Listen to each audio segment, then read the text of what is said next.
What is up, everyone? It is your boy, the one and only Theo E.J. Wilson. I hope everybody's good. I have no idea how many people are going to come into this live stream at all. This is certainly something that's new to me. I'm doing this basically at Michi X's request. So, what I'm going to do is I'm going to talk. And if other people join in and decide to be a part of this conversation, that is awesome to me. Other than that, this is just an experiment. So I will say this, man. When I look at what makes America America, uh, a lot of it is the denialism that is constantly thrown up when we talk about the things that make it, should we say, a reality. You see, there's a contradiction. There's the running narrative of what America is supposed to be, and there is the functional reality of what America actually is. And the narrative of what America is supposed to be is such an attractive, appealing illusion, oftentimes, man. And why wouldn't you? First of all, like, let's be honest with ourselves, all right? What America says on paper is actually beautiful. We have to acknowledge that when it was created in 1776, these were foundationally revolutionary ideas. The world had never seen anything outside of monarchy before. We understand that there was that the entire democratic experiment threatened the world order as it stood at the time. Okay, Cornel West says something interesting. He said that the founding fathers were legit revolters, like they revolted against the empire, and they were also white supremacists, right? So this shock and awe over what Ronald Wilson Reagan said reminds me of that episode of the Boondocks. I don't know if y'all used to watch the Boondocks. I used to love the Boondocks, but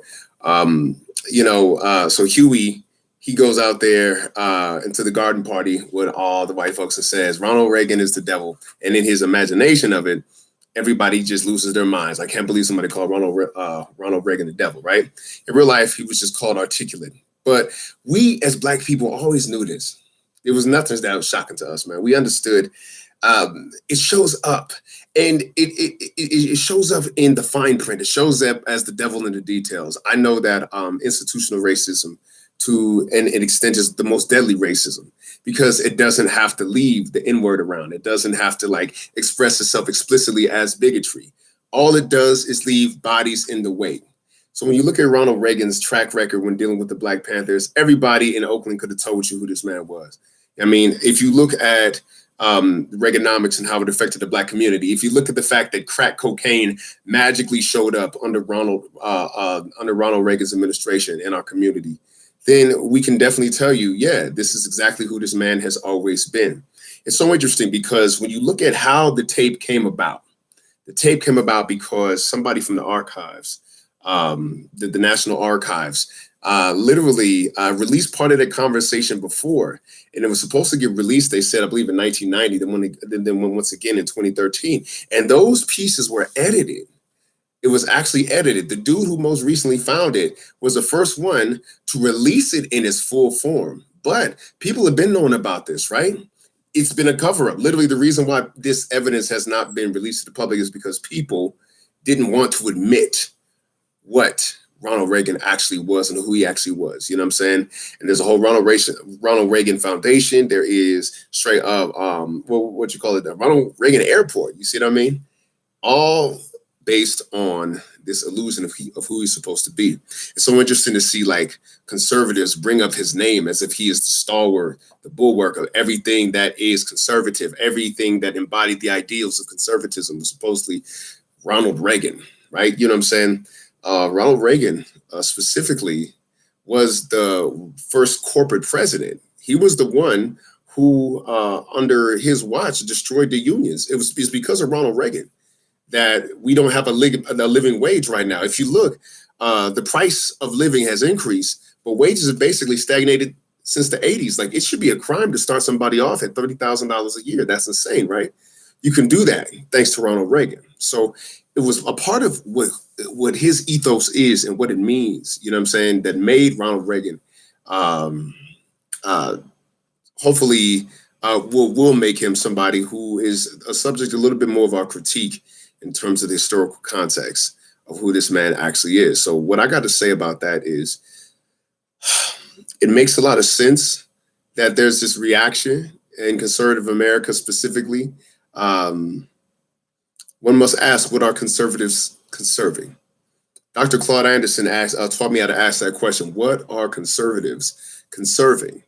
A lot of conservatives will tell you they are conserving, you know what I'm saying, American traditions. They're conserving Christian values. They're conserving, they're, fiscally conservative, socially conservative. They're trying to hold on to the Judeo-Christian values of what this country is supposed to be. But if you look at where the shoe lands, conservatives are conserving wealth often in the hands of the people who've always had that wealth. You see what I'm saying? Like when the shoe finally lands, like when all the rhetoric is done, Donald Trump ultimately passed the bill that gave tax relief to the 1%. These are the facts. You see what I'm saying?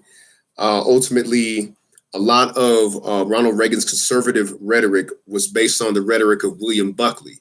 William Buckley had white supremacist leanings. He was obliterated, by the way, in a debate against James Baldwin. You see what I mean? So the reality of America buttresses up against the mythos of America and what we desire it to be in these kind of conflicts, in these clashes of identity and ideology, and I think that it's a major thing that we have to consider, our folks here in America.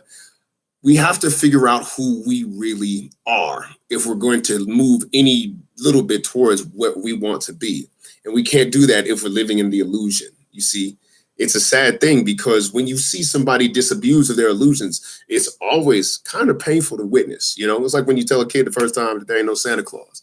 When you tell a kid there's no Santa Claus, it's like, oh my God, what do you mean there's no Santa Claus? There is, you vicariously feel the pain of them being wrestled out of their comfort zone. You know what I mean? But Ronald Reagan was president when I was born, and I remember him, his face was the first thing that I knew as a president of the United States. And I remember being a kid and buying into the rhetoric of America. You got to understand that America was different. Like specifically, the idea of America was different during Ronald Reagan's administration. Why? Because we were in the middle of the Cold War, right? So when we waved flags back then, when Americans waved flags back then, when the Rocky movie was coming out, it was Rocky versus Ivan Drago and whatnot, you know what I'm saying? We was competing against the Russians at the Olympics. America was about defeating communism. When I was a kid in the 80s, that's what it was all about. I'm proud to be American meant I'm proud I'm not a communist. You see what I mean? And I don't think it's a coincidence that under a Republican president, that all changed. 9/11 specifically happened on George W. Bush's watch, and waving the American flag suddenly became about xenophobia, Islamophobia, because we, of course, blamed the what we call the Muslim world. I don't want to get into too much of the conspiracy details, but we'll just say that the Muslim world got the blame for a lot of what was done. And the problem with that is that it turned to a lynch mob. I remember the first time after 9/11, I went to the airport, and for the first time, I wasn't the boogeyman. You know what I mean? Like for the first time, they was looking for somebody else besides me. I remember when the heat kind of was taken off of my back as being the person to be feared, right? And a lot of Black people dove into that and didn't question that. But the fact is that whether it was communists during Reagan's administration or Muslim terrorists and since the Bush administration, the reality versus the mythos of America, we see this friction in its treatment of people of color.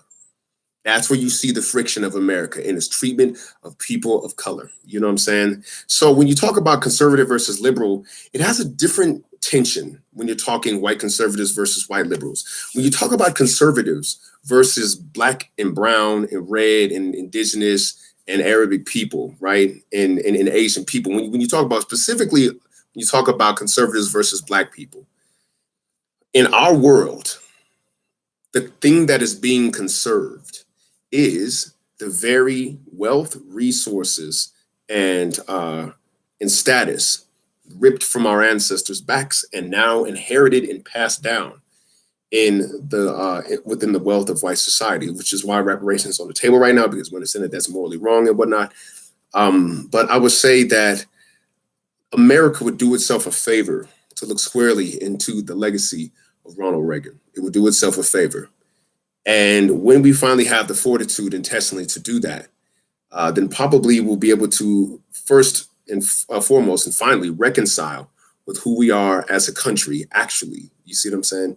Um, we haven't been America. In fact, one could argue that America is still waiting to happen.